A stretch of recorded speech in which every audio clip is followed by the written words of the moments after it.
What is going on, everybody? Welcome back to the channel. Aftersound here, bringing you Splinterlands content every single day. We also stream right here on this channel every Tuesday, Thursday, and Sunday morning. So come by and say hello.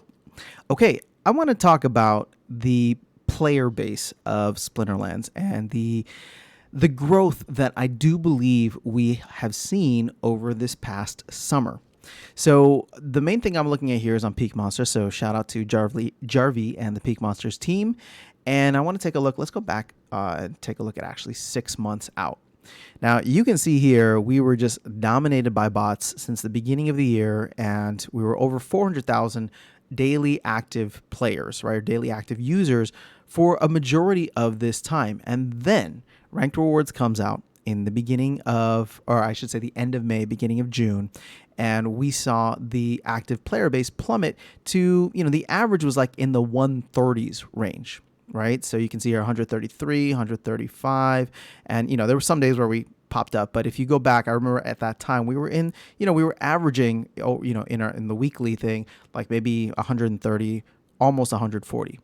Well, over time, we have seen this number start to creep up. And all of a sudden, obviously we've had days where we've had plenty of players, but in more recent history, I would say over the past month or 6 weeks, you can see that we are up now above the 180-ish mark for daily active players, like consistently.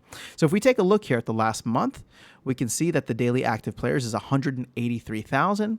And if we look at the 14-day, what is it, 189,000, right? So we're moving up, and the argument can be made, and I'd actually love to get your opinion on this because I have such a small sample size, but I feel like I do have a unique kind of look at this just due to the fact that I put out content, I stream regularly.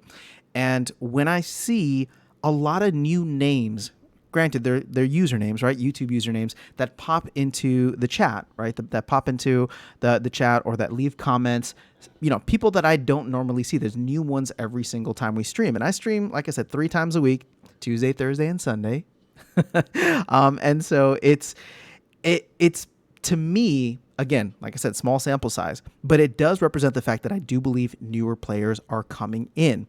Now, the flip side, the other argument of this is that people are recalibrating their bots, and they are getting their bots online using Archmage, using Splintermate, whatever, all these different services out there. They're buying 1 BCX cards and just dominating in silver and bronze, right? And I can't necessarily say that you're wrong. I don't doubt that there is a majority or a significant portion of that 50,000 average players, right? From the 130 we were at to the 180 we're at now. I don't doubt that many have decided to either get into the botting game or have recalibrated their bots. But what has been interesting to see is that people who have been running bot farms for a very long time, some of which that I've had on the show here, some of which who have been talking about it on Discord or in the Mav chat, are saying that they are getting out of the botting game. So there are many people who are actively leaving or reducing or shutting down their bots. So if that is the case, I look at this number, the 50,000 number that we went through from 130 to 180, and I'm just trying to figure out, just take a random guess, like how many of those would be real players gained over that time period. I don't know the answer to that, but I do believe that the number is significant, and I will tell you why. It's because if we were looking before at the amount of accounts that bought into Chaos Legion packs for, I believe it was like Spirit Hoarder or something like that. If we had looked back then, I believe Cryptomancer said it was like 37,000 accounts. And in my mind, I said, that seems like a very good estimate to the amount of real players in the game. Now, people came back at me and said, well, I'm a real player and I've never bought a pack from the store. I buy it off the secondary market. So that's fair. So let's say we jump up to 50,000, right? Let's say we leave some wiggle room for double accounts, people who bought packs from 2 different accounts, and people who didn't buy packs. And we'll just push that to the upside and say there's 50,000 real players. Well, now we look at the 50,000 real players that were here, before the rank rewards change, and then we look at the 50,000 daily active players we have gained since the beginning of the summer, right? Since the rank rewards went live. If that's 50,000, and let's just be super conservative. Let's say only 10% of that 50,000 new players is are real players, right? And 90% are bot accounts that have been recalibrated or reconfigured. Well, that's 5,000 real people that came in. And when you look at 5,000 real people within the context of the 50,000 real people that were there before, well, now we just grew our player base by 10% over the summer, right?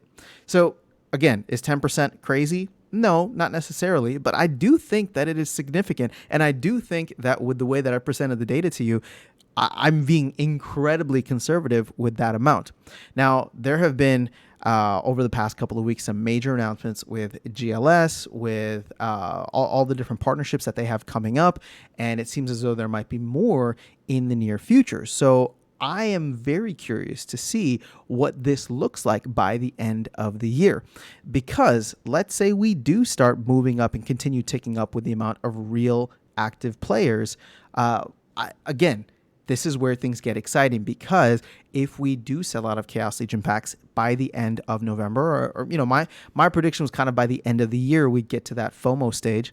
But if we do at any point in the remainder of 2022, that could make for a very interesting start to 2023 or next year.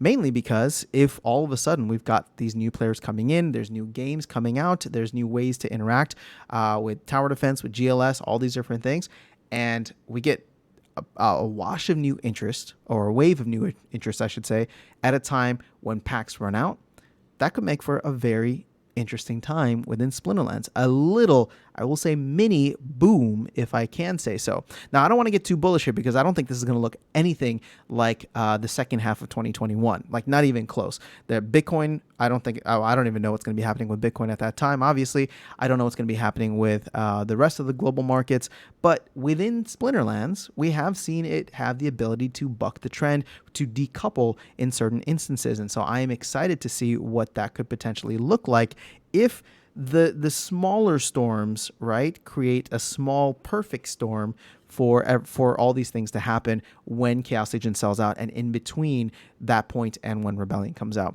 So just wanted to take a look at this, share this with you. If we could take a look at the battles as well, and then probably close out this video, you could see here that battles went down significantly in mid-July. And you know, they've been starting to tick back up as well.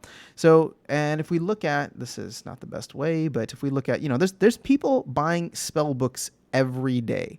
63, 46, what is this? Over the past month, we've had 1467 spell books. Now, again, is that mostly for bots? Maybe, I don't know. But the good thing, in my opinion, is that this is essentially company revenue. In the past month, they've made $14,670 based on the $10 you know, price tag of the spellbook. So at the very least, the company is getting some operating revenue. Obviously, I'm sure they would like more of this, but at the end of the day, I still think that it's a pretty good sign, in my opinion. We'll see how this works over the next couple of months, but for the bear market and for what we've seen so far, I actually get bullish when I see things like this, where I see small but consistent growth over a significant period of time. So we'll readdress this maybe sometime in December. We'll do like a end of year wrap up and see how the numbers have grown with all of the things they've implemented, and then compare back here and see if, you know, the next couple of months bring some great things. But that is all I have for you guys in this video. Let me know your thoughts in the comments below. Like I said, I would love to get your perspective on this.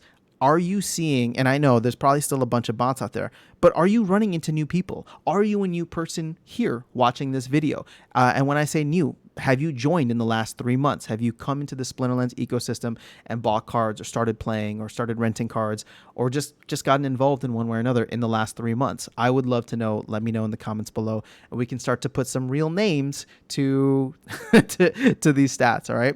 So that's all I got for you. Have an amazing rest of your day. I'll catch you all in the next video, and I'll see you around the game. Take care.